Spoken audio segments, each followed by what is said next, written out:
huge conversation, but I really look forward to hearing the speakers shed some light on this point. My name is Michelle Meinecke, and I'm the director of the Energy Transition Dialogues at Gulf Intelligence, and I'm very glad to have three deeply insightful speakers join me today. Now, before we dive into that main topic, I'd like each of the speakers to give their opinion on the list of stories which will be showing up shortly on your screen. I'd very much like to start with Dr. Aisha Al-Sarihi. You can correct me on that shortly. She's a research associate of Climate and Environment Program at the King Abdullah Petroleum Studies and Research Centre, of course, very commonly known as Kapsarc. Dr. Aisha, welcome, and please let us know which story jumps out at you. Thank you very much, Michelle. It's really nice to be with you again. I would pick up the SABIC Award for Circular Economy Initiative. The reason I am picking this up because circular economy in the region, I mean, circular economy relatively is not a new concept, but the implementation of it and the adoption of it is relatively new. So I think for the companies, leading companies like SABIC, to take the initiative of a circular economy could set up the rule for within the region to actually accelerate the action towards circular economy. Indeed, and when you have the region's biggest economy and the world's biggest oil exporter, and historically, you know, the biggest black gold player investing in these sorts of projects, it speaks volumes. Thank you very much. Peter Godfrey, he's the Managing Director of Asia Pacific for the Energy Institute. Peter, thank you for joining us. What grabs you from that? Hi, Michelle, and hello, everybody. I'm going to grab two, actually, the first and the last point on that list. Okay. The first one obviously raises this issue of gas and the fact that certainly where I'm speaking from here in Singapore, gas is still seen very much as an energy commodity for the future. And a lot of people do see it as a threat to climate goals, but clearly that raises the whole issue of how we deal with carbon. And that really takes me on to the last point, which is the issue of the global price of carbon.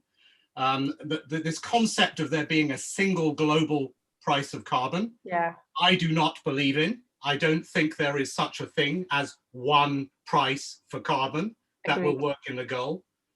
But at the same time, I believe we do need carbon price discovery on a regional basis. And I hope to discuss that a little bit more during the conversation as we go on.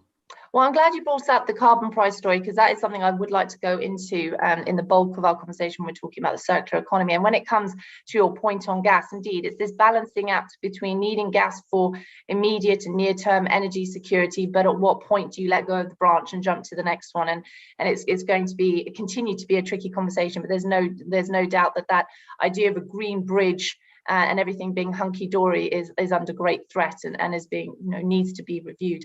Mustafa Ansari, thank you for joining us. Mustafa is the Economic Affairs Officer for the Sustainable Energy Section at the UN Economic and Social Commission for Western Asia, also known as ESCWA. Mustafa, thank you. Which one is jumping out at you in neon lights? What's flashing for you?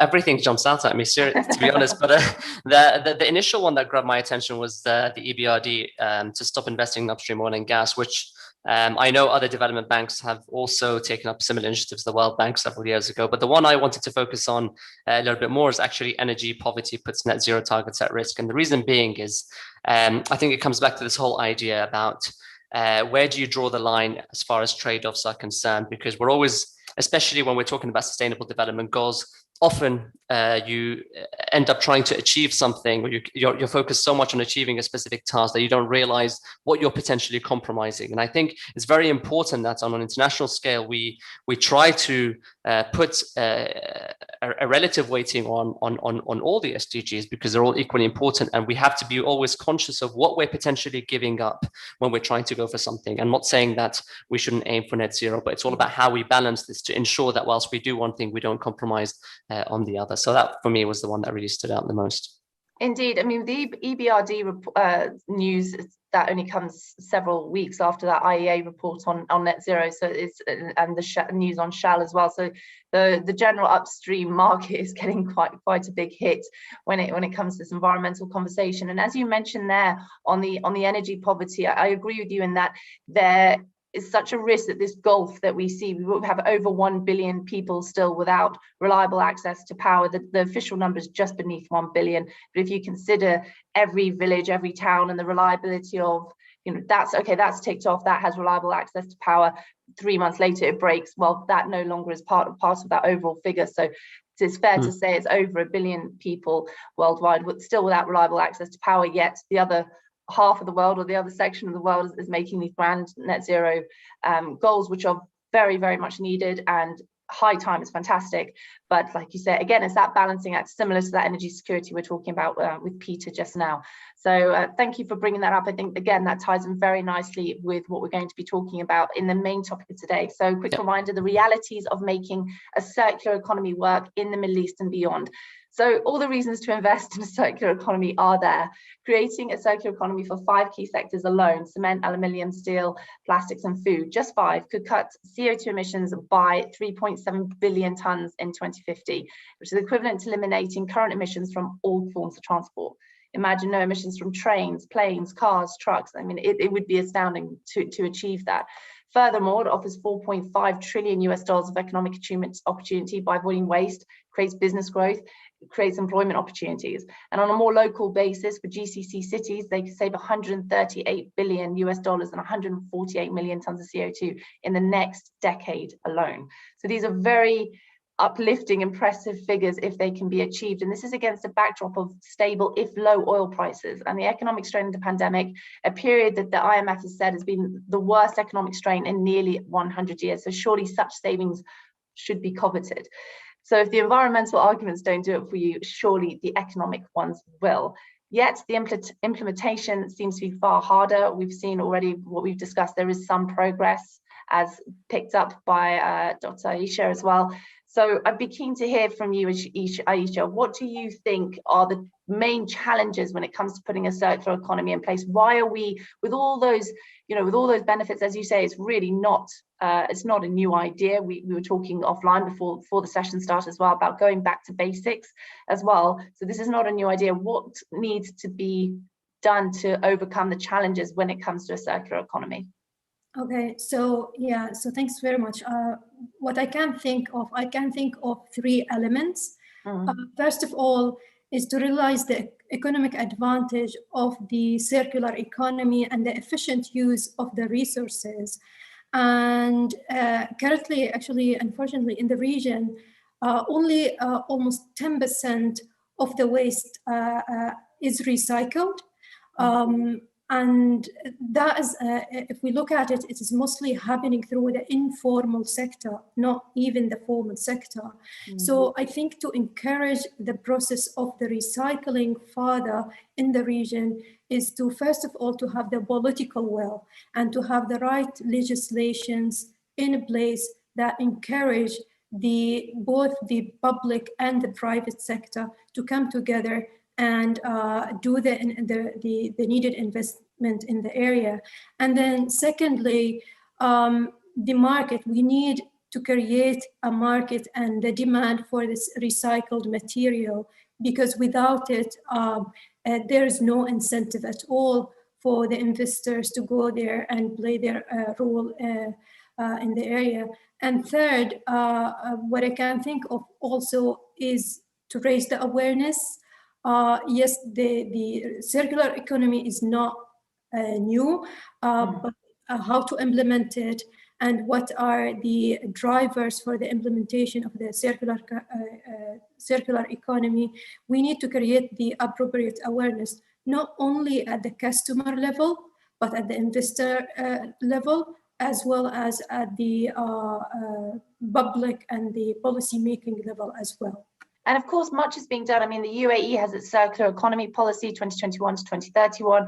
Saudi Arabia last year was praised by the G20 for its plans for a circular economy and everything that had been penned last year on that as well. So it's about really propelling that forward. So Peter, I'd be really keen to hear from you on what you think the Middle East can learn from Asia and China as well, which is much more developed in this space.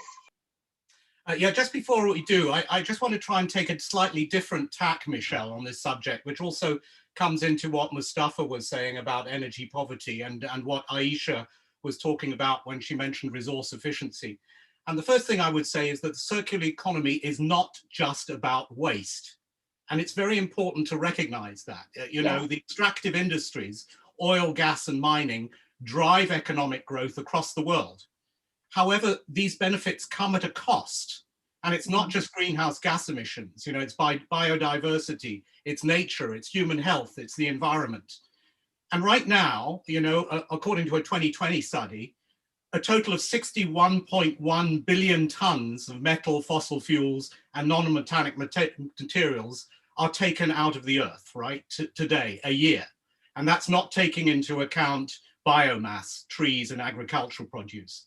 Now, globally, we have a population of 8 billion people today, or just about. That means for every person in this world, today we are extracting 7.7 million tons of resource per person each year. I mean, that's a terrifying statistic. Now, that's the statistic, right? And basically that is all based on a linear, energy-based, commodity-based economy. And those businesses have all been created on the basis that they create value out of the discontinuities in that linear value chain. And that number as well, I believe, a lot of those rare materials, cobalt and others, are expected to increase 7-fold by the IEA, the recent report. So clearly that is an unsustainable issue, and that is the heart of what circularity is all about. It's about how do we create ecosystems that no longer work on the basis of global value, very long value chains, and create more localized, centralized, circular economic systems that make a difference. Which is very different, of course, to where we were heading, which is globalization 4.0.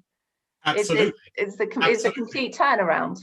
So my issue, you know, is to say, and this is my headline statement, is disrupt or be disrupted at the end of the day, that we have to break down the fundamental way we do business.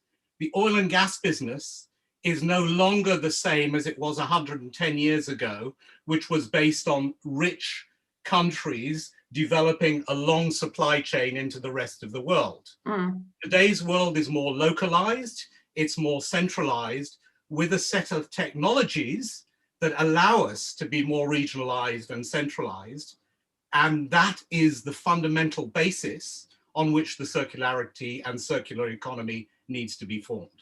Mustafa, what are your thoughts on this? Because from my point of view, there just isn't the awareness of the depths of circular economy. I think that the complexities people haven't, on a broader note, haven't truly understood. It does still get associated with waste, it gets associated with recycling, it gets associated with, okay, I'll reuse that pair of that bit of machinery, I'll use it twice, but it doesn't then go further into, okay, well, what water usage is being wasted as part of that process? Where does that, when that second use is completed, where does that actual material go? Where does it actually go to? Is it reused? Is it repurposed? Is it, what happens in the energy processes associated with reusing and repurposing as well, all the way down to the truck emissions, which may be carrying it. So the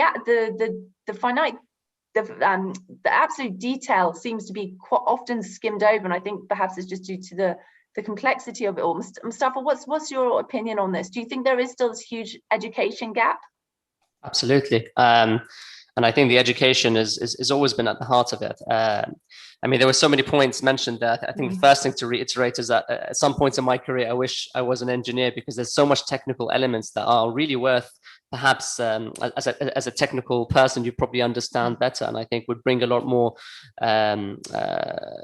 good to the discussion. But I think there's several things that you mentioned there, and I think the first thing I'd like to reiterate was the idea that the circular economy absolutely is not about waste, and it's not about one industry either. And I think that's the thing that we have to be aware of, is that everything is absolutely interlinked. I mean, we are personally, and others, and the discussions about the Middle East and North Africa region, for example, we're talking about one of the most water scarce regions in the world. Exactly. Now, this is as a direct result, if you may, of what's happening from a climate change perspective, but also as a producer of or a major producer of oil and gas. This obviously compounds the impact. So as a region, there is definitely more importance on this region taking the initiatives and adopting the principles of the circular economy, first and foremost for the benefits of the countries, the member countries of ESCWA and others in the region, beyond initially, and then this is how you buy the sort of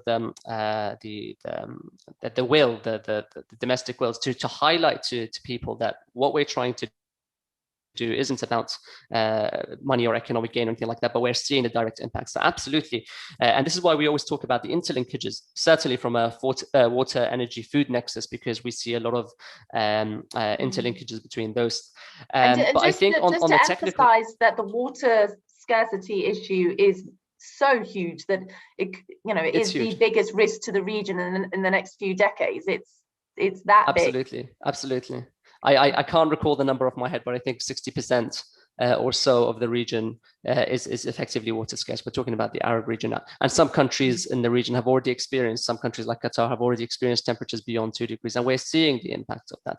So adopting a circular economy by big players, even such as SABIC and Aramco, when we talk about the CCE framework and so on, is part of the inherent need to change the way things are, because you're seeing the direct impact on the economy and on the country.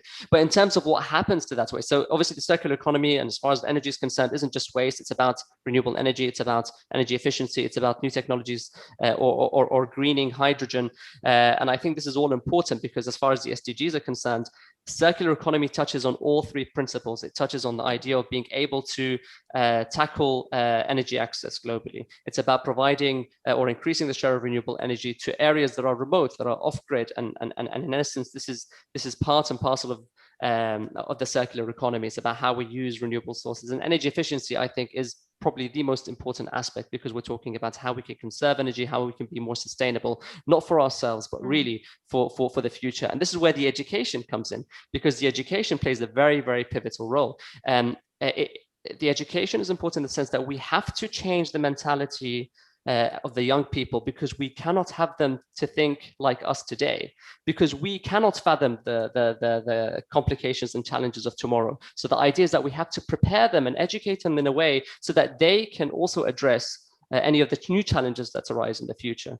And I think that's extremely important. That's on the long-term aspect. On the short-term aspect, it's certainly because what you're talking about there is we need, as a species, we need to reframe the way we think in its entirety. Absolutely, which is not something that happens in 12 months. Even for those of us who want to, who want to do it, it's going to take so much time. Yeah, I mean, when we talk about a just transition, for example, often people talk about a just transition of, not providing for the poor or so on, but we're neglecting the people who don't have a voice today, which is the future. It's the people who are too young to even understand what's happening, but have to deal with it. But just a very small point on the technical element that you mentioned, I'd like to follow on from the point that Aisha mentioned, which was exactly what's happening. If you elaborate on that, and then we'll bring up the survey question. Yes, sure.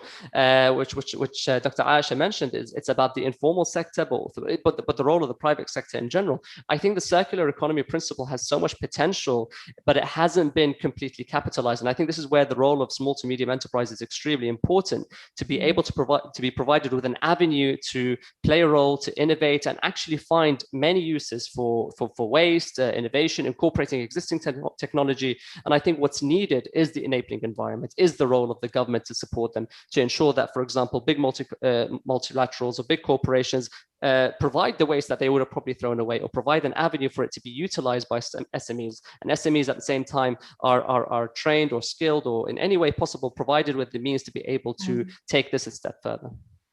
Indeed, I think we all agree on every point that was just made. I suspect Peter and Dr. Aisha agree with that as well. So if we could bring up that survey question, please.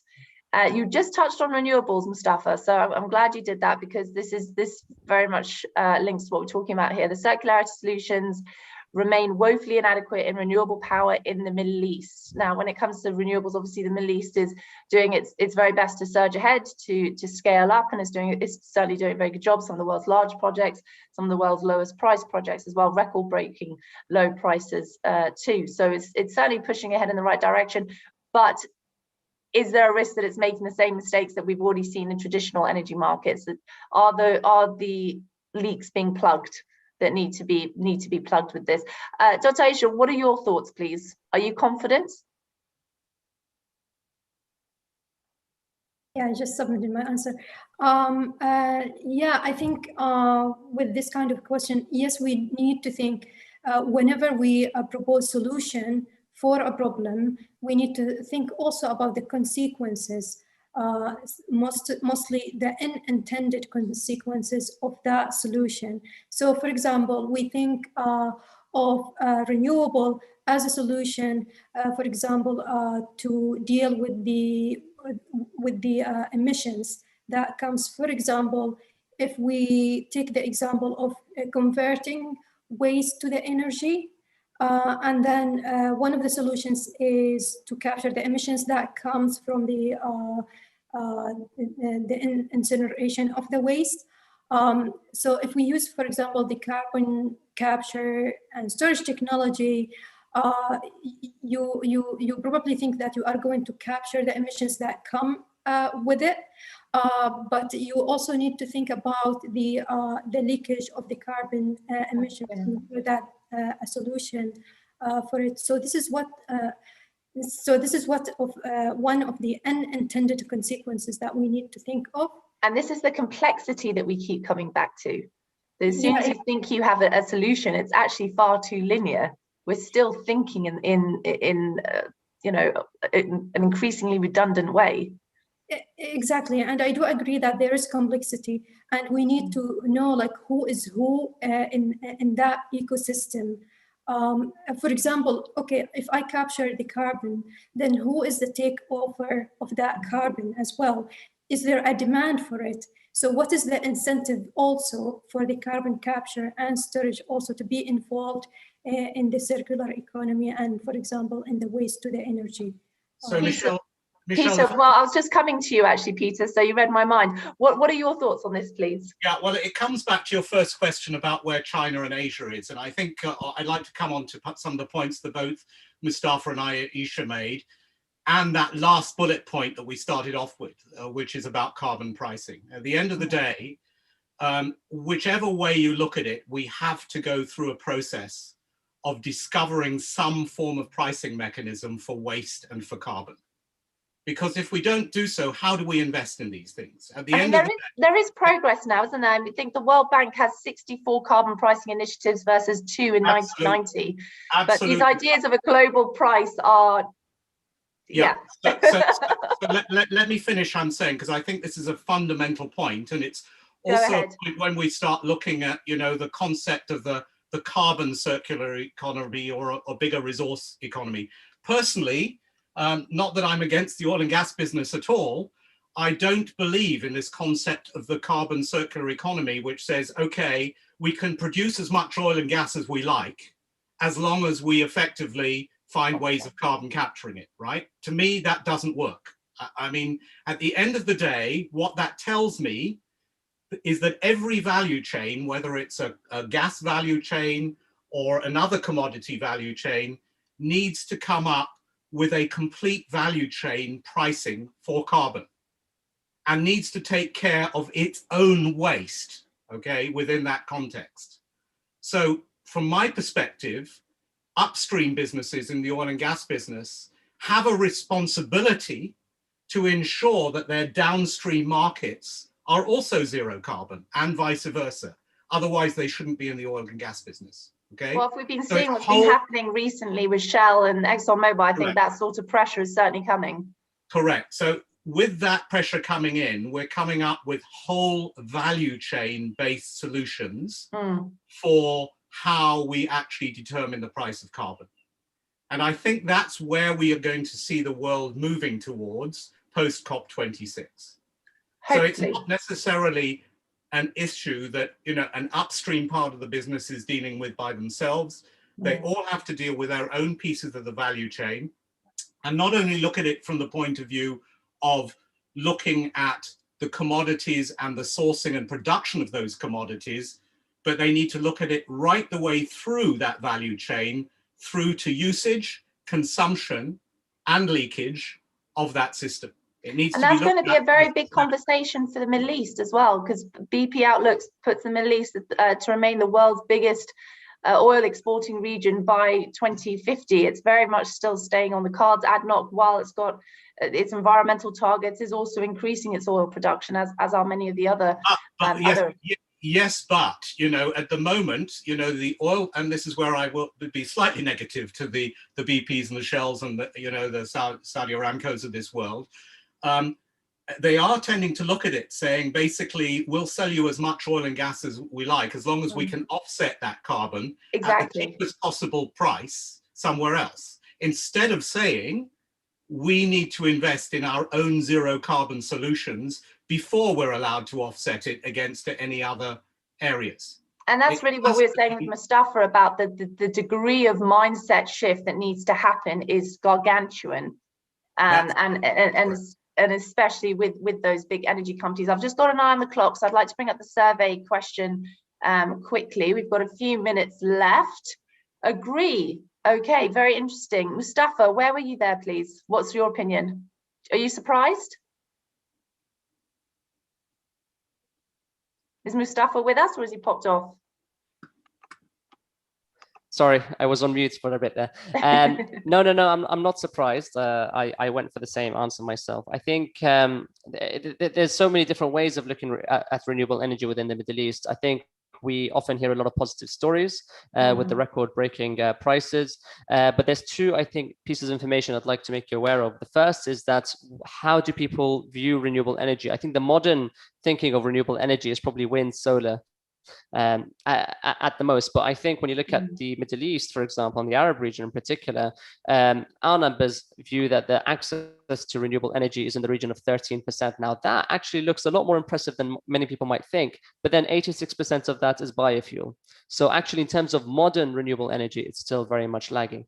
And I think that's an area that needs to be addressed more. And the second is the players, or the number of players in renewable energy is particularly pressing, because you have a lot of big companies who, in my view, are pretty much capitalizing on these initiatives and are able to drive the price down because they're so well integrated across the whole supply chain that they can bring the price down, given other factors in the region. But it doesn't bring much room for the small players who can equally play a role. Pooling all their resources together can really increase the role of renewable energy. And so I think that's also missing. One final thing, if you may. Changing the mindset on renewable on circularity is important. We're talking about renewable energy. We're talking about the extremely high demand for rare earth metals. The important thing is that we don't repeat the mistake we've done with the extractive industries. We're saying there's such high demand for rare earth metals is because we're not incorporating circularity. We're already looking at how much renewable energy and solar panels we need without having discussed how we're going to recycle wind farms and solar panels and so on. I think that in itself needs to be rethought. Absolutely right.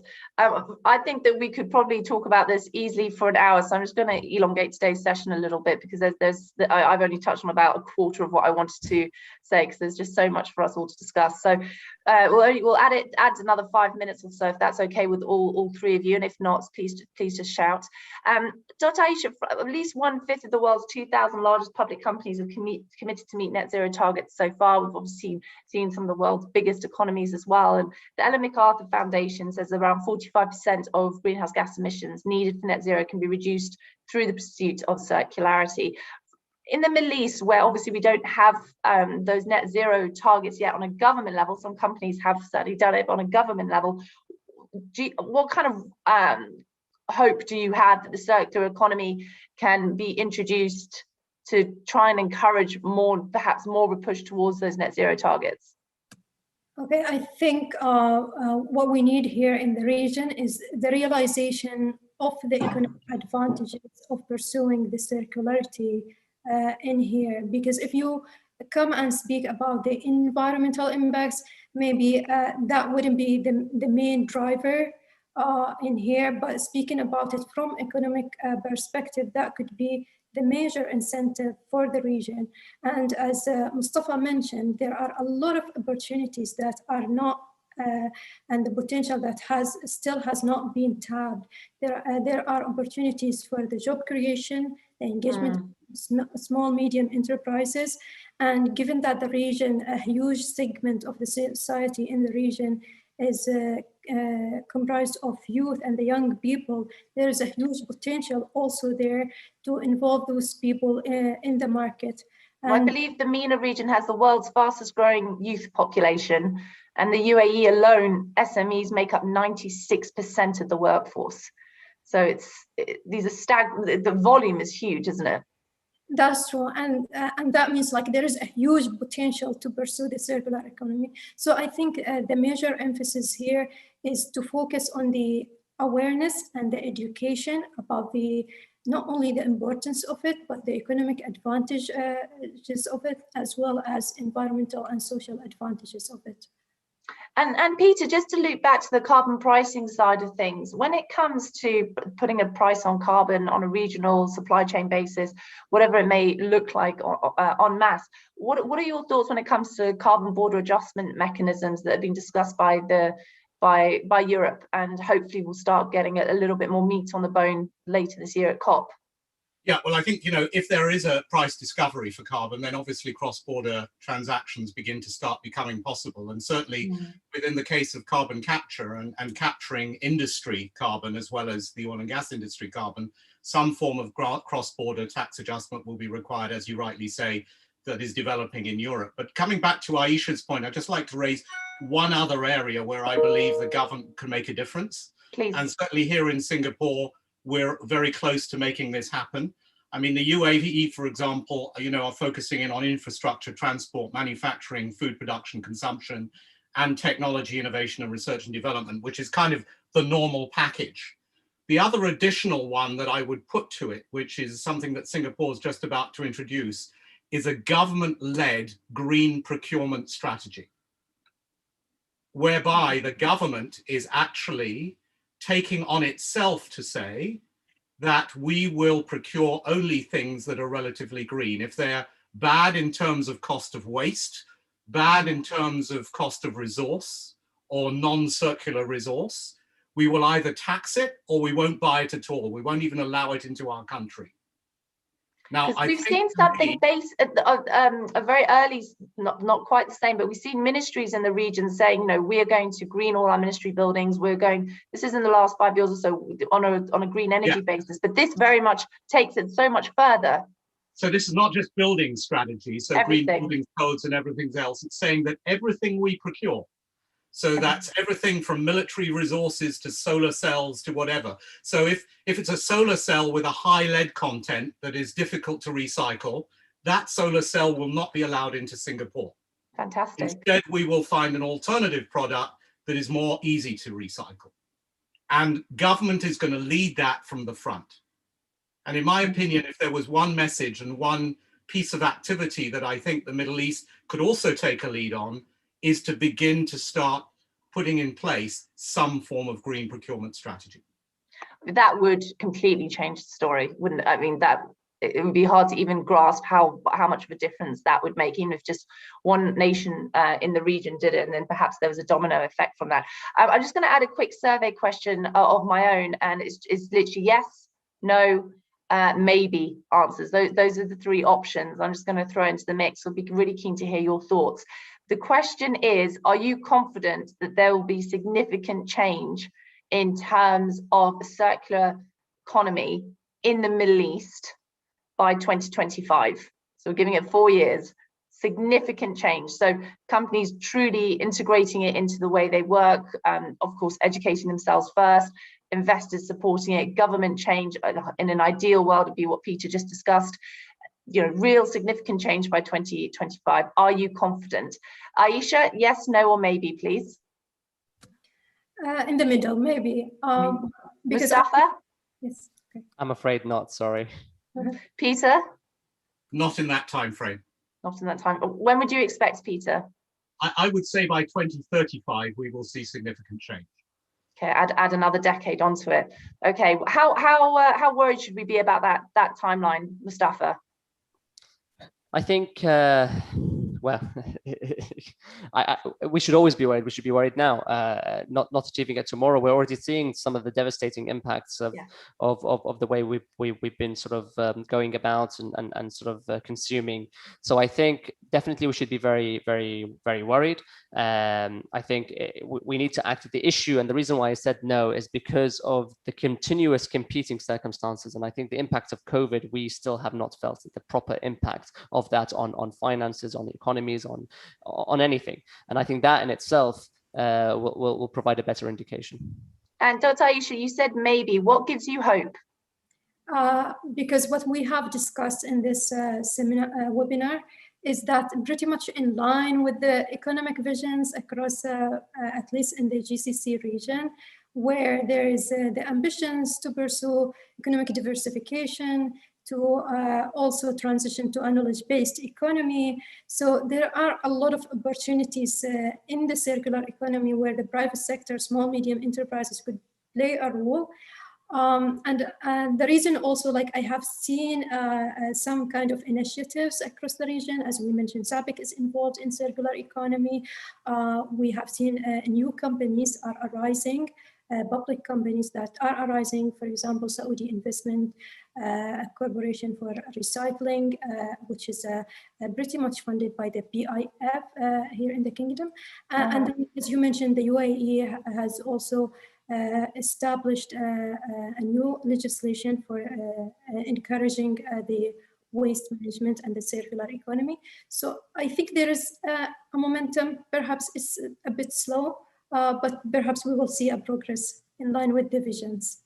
Okay, well, that brings us to the end of this podcast. This is the longest we've ever done because I just feel there's so much to discuss, and we really did only touch the tip of this iceberg. And I hope you can join us all again one day so we can elaborate on this, because there is just so much to say. And I think that really reflects the importance of a circular economy, which I believe anyway really lies at the heart of a long-term sustainable future. So Dr. Aisha, Peter, Mustafa, thank you very much for joining me, and I hope to see you again soon.